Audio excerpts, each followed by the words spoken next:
भारत में एक से बढ़कर एक जादूगर हुए हैं। उनके जादू देखकर लोग हैरत में पड़ जाते थे। विज्ञान भी कभी इनके जादू को पकड़ नहीं पाया। भारत में ऐसे हजारों मदारी हैं जो चौराहों और सड़कों पर जादू बताकर अपनी रोजी रोटी कमाते हैं। मध्यकाल में इन भारतीय जादूगरों से सीखकर ही पश्चिम जगत के लोगों ने अपने देश में जादू को प्रचलित किया और उसे एक आधुनिक लुक देकर उसे स्टेज शो में बदल दिया।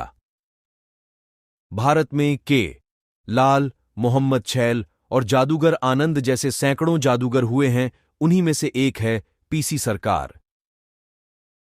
आओ जानते हैं पीसी सरकार का संक्षिप्त परिचय। पीसी सरकार का जन्म 1913 में बंगाल में हुआ। बंगाल के जिस क्षेत्र में उनका जन्म हुआ था, अब वह बांग्लादेश में आता है। 50 से 60 के दशक में अपने प्रसिद्ध शो इंद्रजाल के माध्यम से दुनिया भर के लोगों का दिल जीतने वाले बंगाल के जादूगर को सरकार कहते थे। पीसी सरकार भारत के सबसे नामी जादूगर थे। दुनिया भर में उन्होंने जादू के शो दिखाकर विश्व को अचरज में डाल दिया था।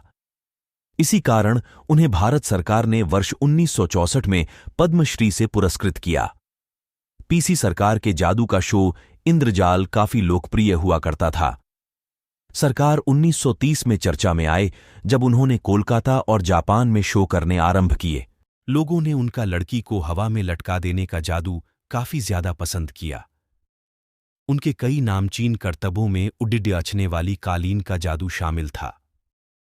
उनकी हवा में लड़कियों को उड़ाने वाली ट्रिक काफी मशहूर थी। पीसी सरकार भी अपने परिवार में जादूगरी का करतब दिखाने वाली 7वीं पीढ़ी के सदस्य थे।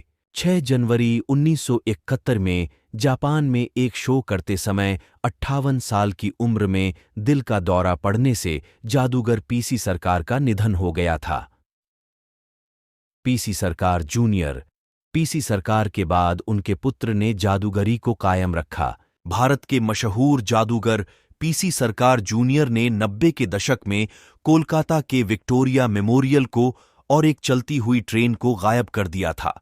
यहां तक कि वह तो 7 अजूबों में से एक ताजमहल को भी गायब करके दिखा चुके हैं।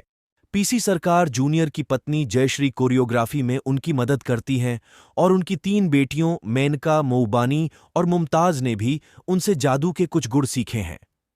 ओहियो विश्वविद्यालय से MBA की डिग्री पा चुकी मेनका अपने पिता के साथ स्टेज पर प्रोग्राम पेश कर चुकी है, जबकि बाकी दोनों का जुड़ाव थिएटर और नृत्य से है।